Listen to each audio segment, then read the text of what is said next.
வணக்கம் நேயர்களே, நான் கோவர்தனி.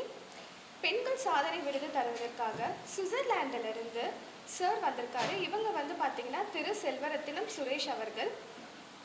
வணக்கம் சார். வணக்கம். அடுத்தது நம்ம கூட இருக்கிறது யாருன்னு பார்த்தீங்கன்னா நந்தவனத்தோட ஃபவுண்டர்.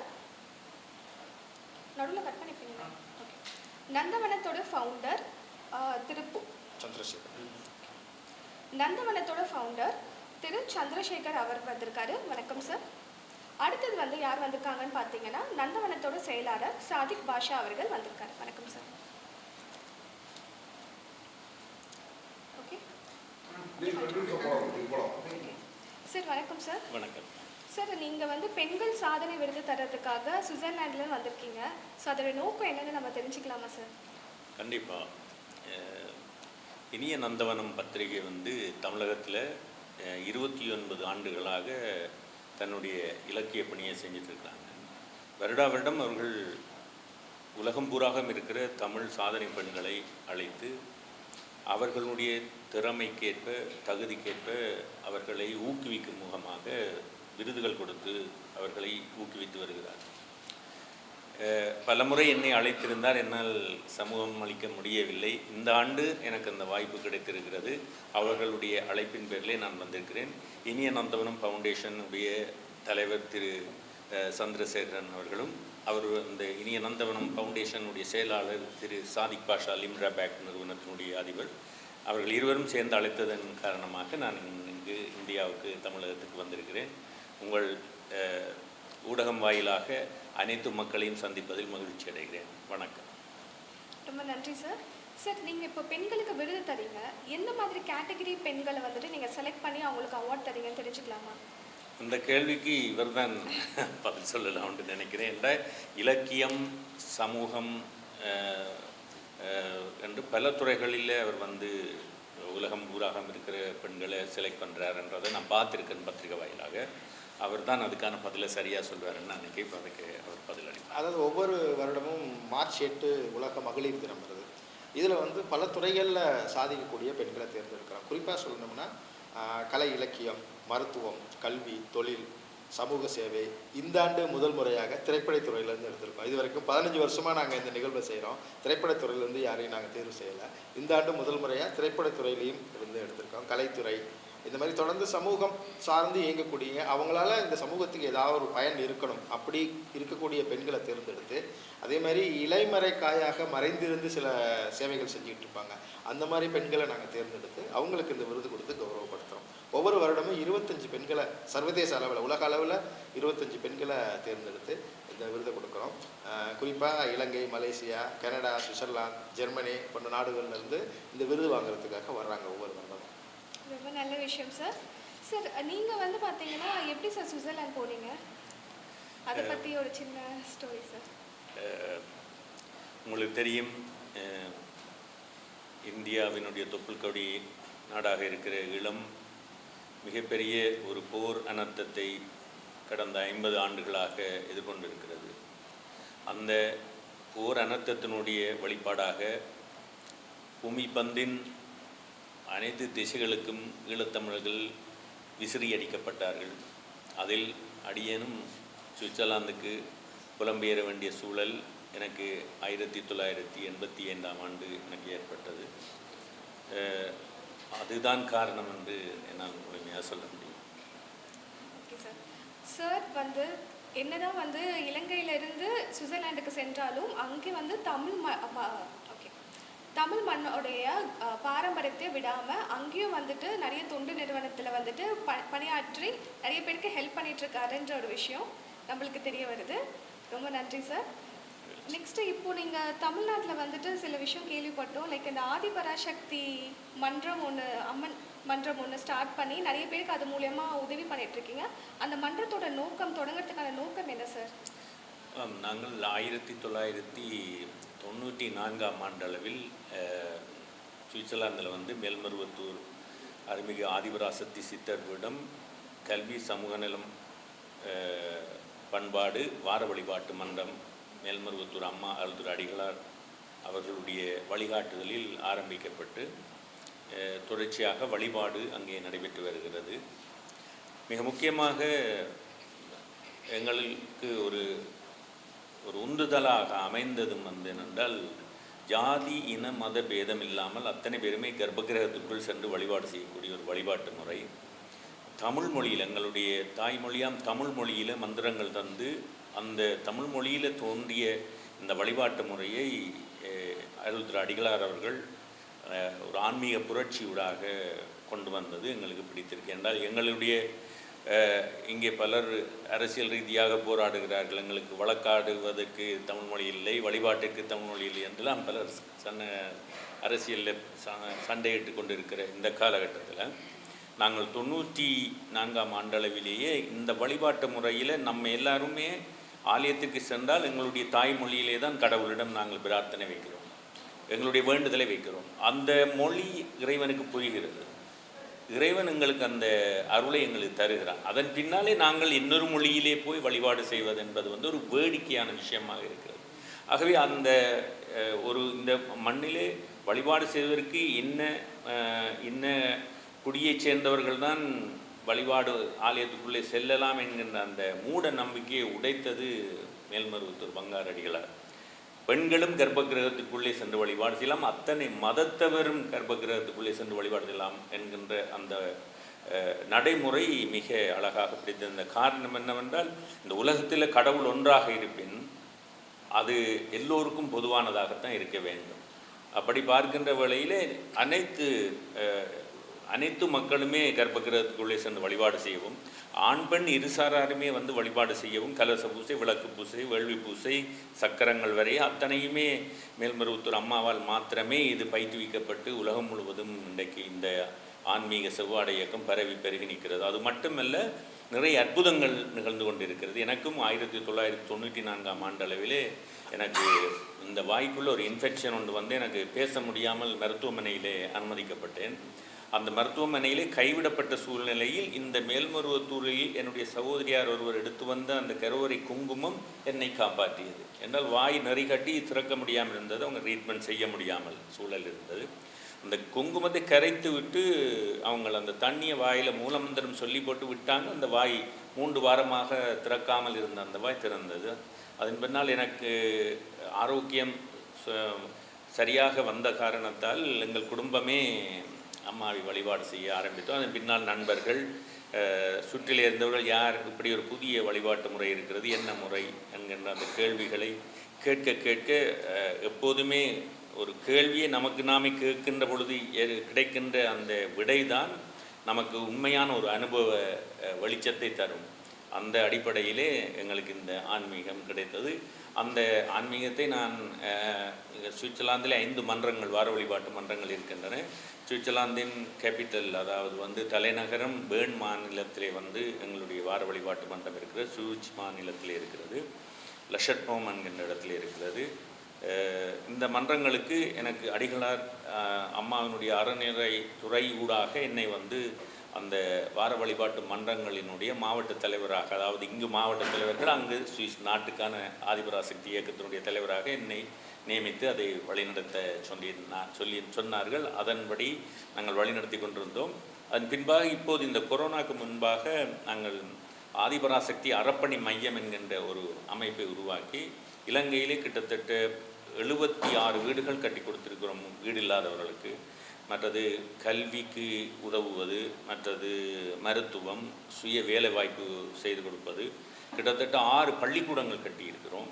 அறநெறி பாடசாலைகளை உருவாக்கி வருகிறோம். ஆங்காங்கே அது தவிர தமிழர்களுடைய மரபு வழி பண்டிகையான தைத்திருநாளில் வாழ்வாதாரம் இல்லாத மக்களுக்கு பொங்கல் பானைகள், பொதிகள் கொடுத்து அவர்களையும் பொங்கச் செய்து நம்முடைய மரபு அழிந்து போகாமல் இருப்பதற்கான முயற்சிகளை முன்னெடுத்து வருகிறோம். இப்படி நிறைய பணிகள் அதன் ஊடாக செய்து வருகிறோம். நீங்கள் என்னதான் புலம்பெயர்ந்து சுவிட்சர்லாந்து சென்றாலும் உங்களுடைய தாய்நாடு இலங்கையை மறக்காமல் நிறைய தொண்டு பணிகள் செய்து வர்றது ரொம்ப பாராட்டத்தக்க விஷயம் சார். நன்றி. உங்களுக்கு எப்படி சார் நந்தவனம் ஃபவுண்டேஷனை பற்றி தெரிய வந்தது? எப்படி இந்த பழக்கம் ஏற்பட்டது? நான் இலக்கியத்துறையிலும் எனக்கு ஈடுபாடு உண்டு.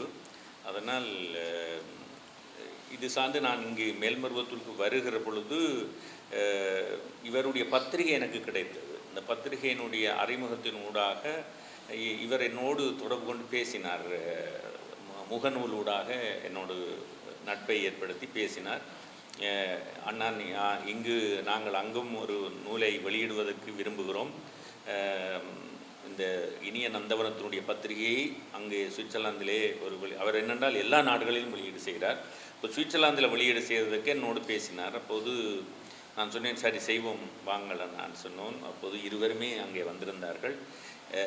ஒரு நாட்டிலிருந்து இன்னொரு நாட்டில் ஒரு மாதாந்த இதழ் பத்திரிகை ஒரு பிரம்மாண்டமான ஒரு வெளியீடு நடைபெற்றால் சுவிட்சர்லாந்தில் என்று சொல்லலாம். நிறைய 2000க்கும் மேற்பட்ட மக்கள் பல கலை நிகழ்ச்சிகள் எல்லாம் ஏற்பாடு செஞ்சு சுவிஸ் அன்னை இல்லம் மகளிர் அமைப்பு என்கின்ற அமைப்பை நான் 96ஆம் ஆண்டு 98ஆம் ஆண்டு அப்படின்னு நினைக்கிறேன் அந்த டைமில் உருவாக்கி அந்த இலங்கையில் உள்ள மக்களுக்கு உதவி செய்திருந்தோம். அந்த அன்னை இல்ல மகளிர் அமைப்பினர் சேர்ந்து இனிய நந்தவனம் ஃபவுண்டேஷனோடு சேர்ந்து அந்த நிகழ்வை அங்கே செஞ்சுருந்தாங்க. அதன் மூலமாக அப்படி அறிமுகமாகி தொடர்ந்து இந்த பயணம் தொடர்ந்து கொண்டே இருக்கிறது. சார், நந்தவனம் மாத இதழ் பற்றி ஒரு 2 வரிகள் சார். அதோட நோக்கம் என்ன, அதை எதுக்காக நீங்கள் ஸ்டார்ட் பண்ணீங்க, அதில் என்ன மாதிரியான எழுத்துக்கள் பயன்படுத்தி என்ன மாதிரி கண்டென்ட் வச்சு நீங்கள் அதை... நந்தவனம் பத்திரிக்கை 1997ஆம் ஆண்டு ஜனவரி மாதம் தொடங்கணும். இது 29வது ஆண்டு.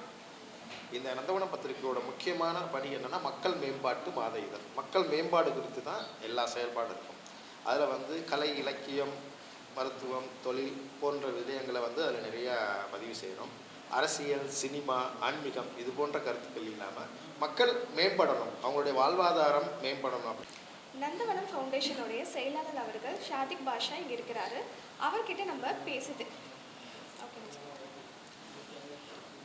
நந்தவனம் ஃபவுண்டேஷனோட செயலாளர் ஷாதிக் பாஷா அவர்கள் இங்கே இருக்கிறாரு. அவரிடம் நம்ம எப்படி இந்த ஃபவுண்டேஷனுக்கு வந்தார், எப்படி இந்த பங்களிப்புலாம் இருக்குதுன்னு சொல்லி நம்ம கேட்டு தெரிஞ்சுக்கலாம். வணக்கம் சார். இந்த ஃபவுண்டேஷனை நீங்கள் எப்படி சார் இணைஞ்சிங்க? நந்தவனம் சந்திரசேகர் அவங்களுடைய ஆசிரியர் திரு தியாகசாந்தன் ஐயா அவங்க திருச்சியில் ஒரு பேராசிரியர். அவங்க கூட நான் ஒரு நல்ல ஒரு நட்பு உள்ளவங்க. அப்போ நான் திருச்சியில் ஒரு நிறுவனம் முடிச்சது, லிம்ரா பேக்ஸ் பிரைவேட் லிமிடெட், பெரிய ஒரு நிறுவனம். அப்போ அவங்க என்ன சொன்னாங்கன்னா, நீங்கள் நந்தவனம் சந்திரசேகர் பாருங்கள், தொழில் சார்ந்த விஷயத்துக்கு அவங்களுடைய பத்திரிக்கை அடுத்த லெவலில் போகிறதுக்கு பெரிய சப்போர்ட்டாக இருக்கும் அப்படின்னு சொல்லி அப்போ எங்களை அறிமுகப்படுத்தி வச்சாங்க 2011. அப்போ இவங்களை நான் சந்தித்தப்போ முதல் அட்டைப்படுத்த என்னுடைய புகைப்படத்தை போட்டு என்னுடைய கம்பெனியோடைய பெயரை போட்டு உலகம் ஃபுல்லாக அந்த பத்திரிக்கை போனோடனே யாரும் அது வரைக்கும் பண்ணவே இல்லை. அந்த மாதிரி நம்ம தொழிலை நல்லா பண்ணிகிட்டே இருக்கோம். அதை ஒரு அடுத்த கட்டம் கொண்டு போகிற விஷயங்களை யாரும் நமக்கு ஒரு முன்னோடியாக சப்போர்ட் பண்ணல.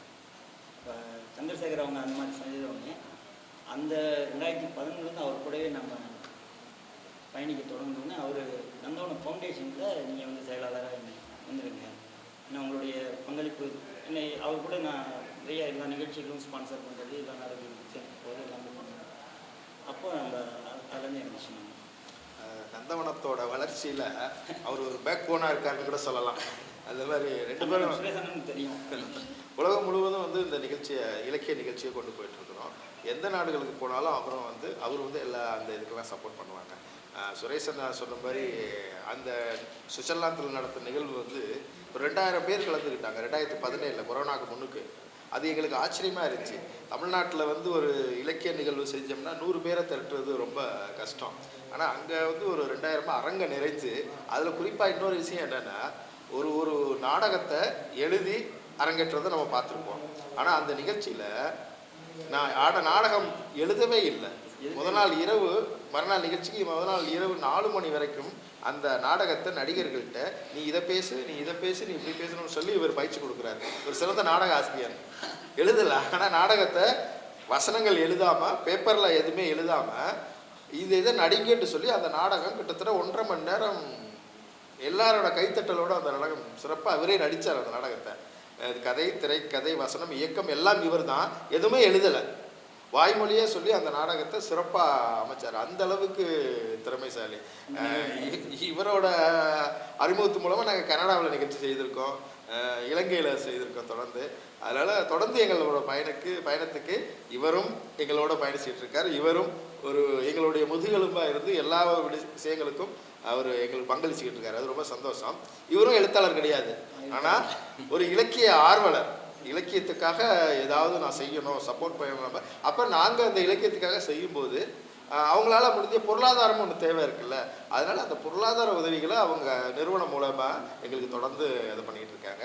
இந்த நந்தவனம் ஃபவுண்டேஷன் நடத்துகிற சாதனை பெண்கள் விருது விழா கூட கிட்டத்தட்ட ஒரு 15 வருஷமாக இவங்க மட்டும்தான் அந்த நிகழ்ச்சிக்கு ஸ்பான்சர் பண்ணுறாங்க. வேறு யார்ட்டையும் நாங்கள் போக மாட்டோம். அந்தளவுக்கு இந்த விழா வந்து சர்வதேச அளவில் வரவேற்பு பெற்றது. ஏன்னா தமிழ்நாட்டில் பெண்கள் தினத்தில் எல்லாரும் இங்கே இருக்கவங்களை மட்டும்தான் அழைச்சி விருது கொடுப்பாங்க.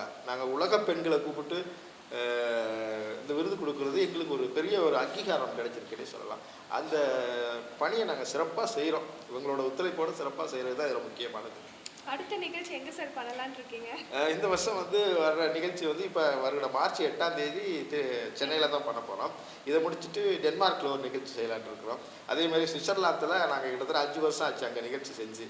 அதனால் நம்ம சுரேஷ் அண்ணாவோட ஆதரவோட சுவிட்சர்லாந்தில் அடுத்த ஒரு நிகழ்ச்சிக்கு திட்டமிட்டு கொண்டிருக்கிறோம்.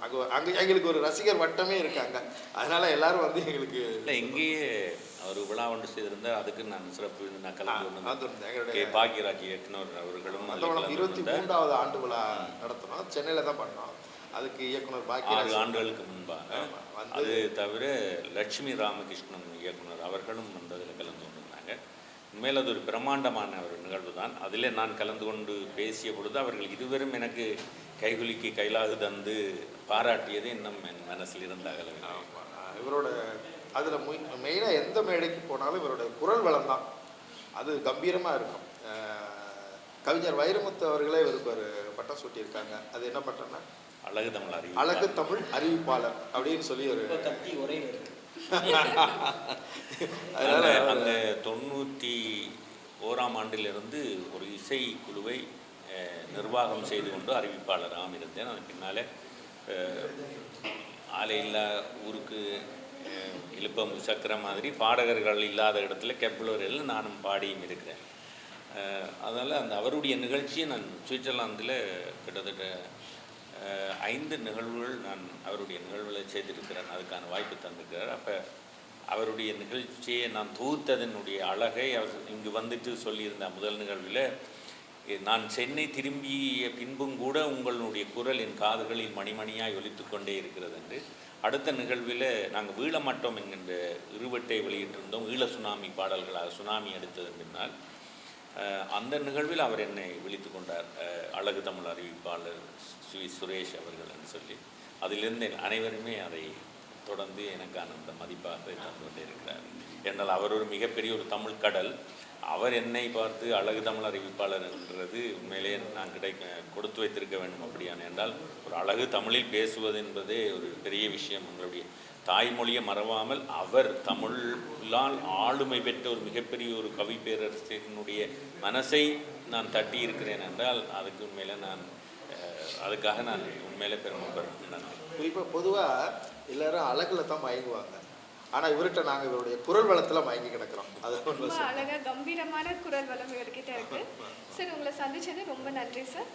வணக்கம். அப்படிங்கிறதுக்காக இந்த மாதிரி விஷயங்களை விழிப்புணர்வு சார்ந்த விஷயங்களை நிறைய அதில் பதிவு செய்கிறோம். ஒரு 50% கலை இலக்கியத்துக்கு என்றால் 50% மற்ற இந்த மருத்துவம், கல்வி, தொழில் சார்ந்த சமூக சேவை சார்ந்த விடயங்களுக்கு நாங்கள் அதில் பதிவு செய்கிறோம். இதை முன்னிலைப்படுத்தி தான் தொடர்ந்து 30வது ஆண்டை நோக்கி இந்த பயணம் தொடர்ந்துக்கிட்டு இதில் குறுக்கீடு செய்கிற நன்று நினைக்கணும். நன்றால் இவர் புலம்பெயர் தமிழர்கள் எல்லா எழுத்தாளர்களுக்கும் அவர் அந்த பத்திரிகையில் வந்து வாய்ப்பளிக்கிறார். தங்களுடைய படைப்புகளை கொண்டு வருவதற்கு கவிதையாக, இலக்கியமாக, அவர்களுடைய விஞ்ஞானம், மருத்துவம் என எந்த துறையில் இருக்கிறவர்கள் கூட எழுத்தாளர்களாக இருந்தால் அதற்கு ஒரு தன்னுடைய பத்திரிகையில் வாய்ப்பளிக்கிறார். அது உண்மையிலேயே ஒரு பாராட்டத்தக்க விஷயம். இதில் குறிப்பாக இன்னொரு விஷயம் சொல்லணும்னா, நாங்கள் வெளிநாட்டு சிறப்பு மலர்கள் நிறையா வெளியிட்டிருக்கிறோம். தமிழ் இதழியல் வரலாற்றில் வெளிநாட்டு சிறப்புதல்கள் வெளியிட்ட ஒரே தமிழ் பத்திரிகை நந்தவனம் மட்டும்தான். அமெரிக்கா சிறப்புதல், ஆஸ்திரேலியா சிறப்புதல், கனடா சிறப்புதல், சுவிட்சர்லாந்து சிறப்புதல், மலேசியா, சிங்கப்பூர், டென்மார்க் சிறப்புதல், இப்படி தொடர்ந்து 25 நாடுகளுக்கு மேலே சிறப்பு மலர் வெளியிட்டிருக்கிறோம். யாரும் செய்யாத விடயங்களை தொடர்ந்து நந்தவனம் செய்துக்கிட்டு இருக்கோம். அது இதோட சிறப்புன்னு சொல்லலாம். ரொம்ப ரொம்ப பாராட்டக்கூடிய விஷயம் தான் சார். சார் இப்போ நீங்கள் வந்து மகளிருக்கான விருது தரத்துக்காக வந்திருக்கீங்களா சார்? இதை நீங்கள் எப்படி சார் பார்க்குறீங்க? இந்த மாதிரி ஒரு விஷயம் வந்துட்டு சர்வதேச அளவில் வந்துட்டு மகளிர் தினத்தப்போ வந்துட்டு அவர் விருது தராங்க. அந்த இடத்துல வந்துட்டு நீங்கள் வந்து பங்களிக்கும் போது அதை நீங்கள் எப்படி பார்க்குறீங்க? இல்லை, இது என்னென்றால் இப்போ நீண்ட காலமாக இந்த பெண் சமூகம் அப்படி பின்தள்ளப்பட்ட ஒரு சூழல் தான் இருந்தது. நாங்கள் பார்க்கிற பொழுது இந்த நாயன்மார்கள் பக்தி மார்க்கத்தில் இருக்கிற பொழுதே கூட அந்த காலத்தில் காரைக்கால் அம்மையார், ஔவையார் போன்ற ஒரு சில விரல் விட்டு எண்ணக்கூடிய புலவர்கள் தான் அந்த இந்த இந்த சமூகத்தினுடைய அந்த இறுக்கத்தை உடைத்து கொண்டு வெளியில் வந்து தங்களை நிரூபித்து இந்த பணியை செய்து எங்களாலும் முடியும். இந்த ஆண் பெண் என்பது எங்களுடைய அம்மாவினுடைய ஆன்மீகத்திலும் கூட அதைத்தான் சொல்கிறார். என்னென்றால் உருவ வேற்றுமையின்றி பசி ஒன்று தான், தூக்கம் ஒன்று தான், காதல் ஒன்று தான், எண்ணம் ஒன்று தான், அறிவு ஒன்று தான், எல்லாமே ஒன்று தான். ஆகவே பெண்களுக்கும் அது சம உரிமை வழங்கப்பட வேண்டும் என்பது மிக முக்கியமான விஷயம். என்ற பெண்கள் மிகப்பெரிய சாதனைகளை செய்து கொண்டிருக்கிறார். எங்களுடைய நாட்டிலேயே நீங்கள் பார்த்திருப்பீர்கள், மிகப்பெரிய சாதனைகளை புரிந்தவர்கள் பெண்கள். அந்த பெண்கள் ஏன் இந்த இந்தியாவில் கூட நிறைய பேர் ஒவ்வொரு துறைகளில் சாதித்து கொண்டிருக்கிறார்கள். உண்மையில் பாரதியார் அல்லது போனால் பெரியார் அவர்களுடைய அந்த முன்னெழுச்சியின் காரணமாக பெண்கள் உண்மையில் ஒரு என்னென்னு சொல்கிறது, சாதிய ரீதியாக, இன ரீதியாக, மத ரீதியாக ஒடுக்கப்பட்டிருந்த அந்த பெண்கள் எல்லாம் உடைத்து கொண்டு அறிவு சார்ந்து சிந்தித்து கொண்டு செயலாற்ற புறப்பட்டிருக்கிறார்கள். நிறைய பேர் சாதித்து கொண்டிருக்கிறார்கள். அவர்களை இன்னும் ஊக்கப்படுத்தி அவர்களுக்கு விருது கொடுப்பதனூடாக இன்னும் பல பெண்கள் கிளந்தெழுந்து இன்னும் தங்களுடைய பணியை, தங்களுடைய முயற்சியை, தங்களுடைய வெற்றியை கொண்டாடுவதற்கு வாய்ப்பளிக்க வேண்டும் என்பதில் எல்லோருக்குமே மாற்று கருத்து இருப்பதற்கு நான் நினைக்கிறேன் சந்தர்ப்பம் இல்லை. அதில் இவருடைய சிந்தனையும் அது இருக்கிறது. எனக்கு ஆன்மீக ரீதியாகவும் விடுதலை சார்ந்தும் பெண் விடுதலை இல்லாமல் மண் விடுதலை இல்லை என்கின்ற எங்களுடைய தேசிய தலைவர் அவர்களுடைய வழிகாட்டுதலில் பெண்களுக்கு முக்கியத்துவம் கொடுக்கப்பட வேண்டும் என்பது மிக முக்கியமான விஷயம். அதில் பெண்களுக்கு சாதனை பெண்களாக அவர்களை கௌரவிப்பதில் நான் அதை நான் பாராட்டுறேன். நான் அதில் கலந்து கொள்வதில் மகிழ்ச்சி. மிகவும் அற்புதமான பதிவு சார். சார் இப்போ வந்து பார்த்தீங்கன்னா நீங்கள் முத்தமிழ் என்ற மாதிரி நீங்கள் வந்து இயல், இசை, நாடகம் எல்லாத்துலேயுமே சிறந்து விளங்கிட்டீங்க. நீங்கள் அடுத்தது வந்து இந்த நாளிதழில் வந்துட்டு எப்போ நீங்கள் எழுதலான் இருக்கீங்க உங்களோட படைப்பு? உண்மைதான். என்னென்றால் எனக்கான நேரம் கிடைப்பது தான் ரொம்ப கஷ்டமாக இருக்குது. பட் ஆனால் நான் பாடல்கள் எழுதியிருக்கிறேன். பக்தி பாடல், எழுச்சி பாடல் எழுதியிருக்கிறேன். மற்றது என்னுடைய ஊர் சார்ந்த ஒரு பாடலை எழுதியிருக்கிறேன். அதை மிக பிரபலமான ஈழத்திலே இருக்கின்ற பொன் சுந்தரலிங்கம் என்று அழைக்கப்படுகின்ற சங்கீத பூஷணம், அவர் கனடாவிலே வசிக்கிறார். அவர் என்னுடைய மண்ணுக்கான பாடலை நான் எழுதியிருந்தேன். அந்த பாடலை அவர் மேடையிலே பாடி அதை இசைத்தட்டு வடிவமாகவும் வெளியிலே கொண்டு வந்திருக்கிறார். அவர் இங்கே ஒரு சீர்காழி எப்படி இருக்கிறாரோ அந்த தமிழ் இசையில், அதுபோல் ஈழத்திலே ஒரு தமிழ் இசையிலே ஒரு வல்லவராக இருக்கிறவர் திரு பொன் சுந்தரலிங்கம் அவர்கள் அந்த பாடலை பாடியிருக்கிறார்கள். அதுபோல் நேரம் கிடைக்கிற நேரமெல்லாம் எழுதி கொண்டே இருக்கிறேன். ஆனால் எனக்கு இலக்கியத்தில் முழுமையாக ஒரு புத்தகம் ஒன்றை வெளியிட வேண்டும் என்கின்ற அவா இருக்கிறது. என்னுடைய வாழ்நாளில் அதை நிச்சயமாக செய்வேன் என்று நான் நம்புகிறேன். நிச்சயமாக செய்வேன். நன்றி. அப்படிங்கிறதுக்காக இந்த மாதிரி விஷயங்களை, விழிப்புணர்வு சார்ந்த விஷயங்களை நிறைய அதில் பதிவு செய்கிறோம். ஒரு 50% கலை இலக்கியத்துக்கு என்றால் 50% மற்ற இந்த மருத்துவம், கல்வி, தொழில் சார்ந்த, சமூக சேவை சார்ந்த விடயங்களுக்கு நாங்கள் அதில் பதிவு செய்கிறோம். இதை முன்னிலைப்படுத்தி தான் தொடர்ந்து 30வது ஆண்டை நோக்கி இந்த பயணம் தொடர்ந்துக்கிட்டு இருக்கு. இதில் குறுக்கீடு செய்கிற நன்று நினைக்கணும். நன்றால் இவர் புலம்பெயர் தமிழர்கள் எல்லா எழுத்தாளர்களுக்கும் அவர் அந்த பத்திரிகையில் வந்து வாய்ப்பளிக்கிறார். தங்களுடைய படைப்புகளை கொண்டு வருவதற்கு கவிதையாக, இலக்கியமாக, அவர்களுடைய விஞ்ஞானம், மருத்துவம் என எந்த துறையில் இருக்கிறவர்கள் கூட எழுத்தாளர்களாக இருந்தால் அதற்கு ஒரு தன்னுடைய பத்திரிகையில் வாய்ப்பளிக்கிறார். அது உண்மையிலேயே ஒரு பாராட்டத்தக்க விஷயம். இதில் குறிப்பாக இன்னொரு விஷயம் சொல்லணும்னா, நாங்கள் வெளிநாட்டு சிறப்பு மலர்கள் நிறைய வெளியிட்டிருக்கிறோம். தமிழ் இதழியல் வரலாற்றில் வெளிநாட்டு சிறப்புதல்கள் வெளியிட்ட ஒரே தமிழ் பத்திரிகை நந்தவனம் மட்டும்தான். அமெரிக்கா சிறப்புதல், ஆஸ்திரேலியா சிறப்புதல், கனடா சிறப்புதல், சுவிட்சர்லாந்து சிறப்புதல், மலேசியா, சிங்கப்பூர், டென்மார்க் சிறப்புதல், இப்படி தொடர்ந்து 25 நாடுகளுக்கு மேலே சிறப்பு மலர் வெளியிட்டிருக்கிறோம்.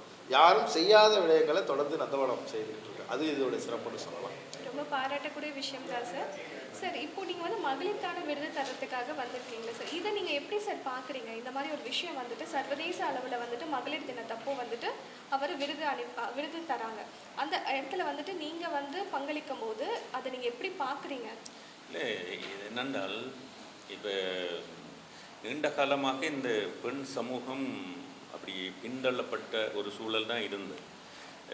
நாங்கள் பார்க்கிற பொழுது அந்த நாயன்மார்கள் பக்தி மார்க்கத்தில் இருக்கிற பொழுதே கூட அந்த காலத்தில் காரைக்கால் அம்மையார், ஔவையார் போன்ற ஒரு சில விரல் விட்டு எண்ணக்கூடிய புலவர்கள் தான் அந்த இந்த இந்த சமூகத்தினுடைய அந்த இறுக்கத்தை உடைத்து கொண்டு வெளியில் வந்து தங்களை நிரூபித்து இந்த பணியை செய்து எங்களாலும் முடியும். இந்த ஆண் பெண் என்பது எங்களுடைய அம்மாவினுடைய ஆன்மீகத்திலும் கூட அதைத்தான் சொல்கிறாங்க என்றால், உருவ வேற்றுமையின்றி பசி ஒன்று தான், தூக்கம் ஒன்று தான், காதல் ஒன்று தான், எண்ணம் ஒன்று தான், அறிவு ஒன்று தான், எல்லாமே ஒன்று தான். ஆகவே பெண்களுக்கும் அது சம உரிமை வழங்கப்பட வேண்டும் என்பது மிக முக்கியமான விஷயம். என்ற பெண்கள் மிகப்பெரிய சாதனைகளை செய்து கொண்டிருக்கிறார்கள். எங்களுடைய நாட்டிலேயே நீங்கள் பார்த்திருப்பீர்கள், மிகப்பெரிய சாதனைகளை புரிந்தவர்கள் பெண்கள். அந்த பெண்கள் ஏன் இந்த இந்தியாவில் கூட நிறைய பேர் ஒவ்வொரு துறைகளில் சாதித்து கொண்டிருக்கிறார்கள். உண்மையில் பாரதியார் அல்லது போனால் பெரியார் அவர்களுடைய அந்த முன்னெழுச்சியின் காரணமாக பெண்கள் உண்மையில் ஒரு என்னென்னு சொல்கிறது, சாதிய ரீதியாக, இன ரீதியாக, மத ரீதியாக ஒடுக்கப்பட்டிருந்த அந்த பெண்கள் எல்லாம் உடைத்து கொண்டு அறிவு சார்ந்து சிந்தித்து கொண்டு செயலாற்ற புறப்பட்டிருக்கிறார்கள். நிறைய பேர் சாதித்து கொண்டிருக்கிறார்கள். அவர்களை இன்னும் ஊக்கப்படுத்தி அவர்களுக்கு விருது கொடுப்பதனூடாக இன்னும் பல பெண்கள் கிளந்தெழுந்து இன்னும் தங்களுடைய பணியை, தங்களுடைய முயற்சியை, தங்களுடைய வெற்றியை கொண்டாடுவதற்கு வாய்ப்பளிக்க வேண்டும் என்பதில் எல்லோருக்குமே மாற்று கருத்து இருப்பதற்கு நான் நினைக்கிறேன் சந்தர்ப்பம் இல்லை. அதில் இவருடைய சிந்தனையும் அது இருக்கிறது. எனக்கு ஆன்மீக ரீதியாகவும் விடுதலை சார்ந்தும் பெண் விடுதலை இல்லாமல் மண் விடுதலை இல்லை என்கின்ற எங்களுடைய தேசிய தலைவர் அவர்களுடைய வழிகாட்டுதலில் பெண்களுக்கு முக்கியத்துவம் கொடுக்கப்பட வேண்டும் என்பது மிக முக்கியமான விஷயம். அதில் பெண்களுக்கு சாதனை பெண்களாக அவர்களை கௌரவிப்பதில் நான் அதை நான் பாராட்டுறேன். நான் அதில் கலந்து கொள்வதிலும் மகிழ்ச்சி. மிகவும் அற்புதமான பதிவு சார். சார், இப்போ வந்து பார்த்தீங்கன்னா நீங்கள் முத்தமிழ் என்ற மாதிரி நீங்கள் வந்து இயல், இசை, நாடகம் எல்லாத்துலேயுமே சிறந்து விளங்கிட்டீங்க. நீங்கள் அடுத்தது வந்து இந்த நாளிதழில் வந்துட்டு எப்போ நீங்கள் எழுதலான் இருக்கீங்க உங்களோட படைப்பு? உண்மைதான். என்னென்றால் எனக்கான நேரம் கிடைப்பது தான் ரொம்ப கஷ்டமாக இருக்குது. பட் ஆனால் நான் பாடல்கள் எழுதியிருக்கிறேன். பக்தி பாடல், எழுச்சி பாடல் எழுதியிருக்கிறேன். மற்றது என்னுடைய ஊர் சார்ந்த ஒரு பாடலை எழுதியிருக்கிறேன். அதை மிக பிரபலமான ஈழத்திலே இருக்கின்ற பொன் சுந்தரலிங்கம் என்று அழைக்கப்படுகின்ற சங்கீத பூஷணம், அவர் கனடாவிலே வசிக்கிறார். அவர் என்னுடைய மண்ணுக்கான பாடலை நான் எழுதியிருந்தேன். அந்த பாடலை அவர் மேடையிலே பாடி அதை இசைத்தட்டு வடிவமாகவும் வெளியிலே கொண்டு வந்திருக்கிறார். அவர் இங்கே ஒரு சீர்காழி எப்படி இருக்கிறாரோ அந்த தமிழ் இசையில், அதுபோல் ஈழத்திலே ஒரு தமிழ் இசையிலே ஒரு வல்லவராக இருக்கிறவர் திரு பொன் சுந்தரலிங்கம் அவர்கள் அந்த பாடலை பாடியிருக்கிறார்கள். அதுபோல் நேரம் கிடைக்கிற நேரமெல்லாம் எழுதி கொண்டே இருக்கிறேன். ஆனால் என் இலக்கியத்தில் முழுமையாக ஒரு புத்தகம் ஒன்றை வெளியிட வேண்டும் என்கின்ற அவா இருக்கிறது. என்னுடைய வாழ்நாளில் அதை நிச்சயமாக செய்வேன் என்று நான் நம்புகிறேன். நிச்சயமாக செய்வேன். வாழ்த்துக்கள் சார். நன்றி.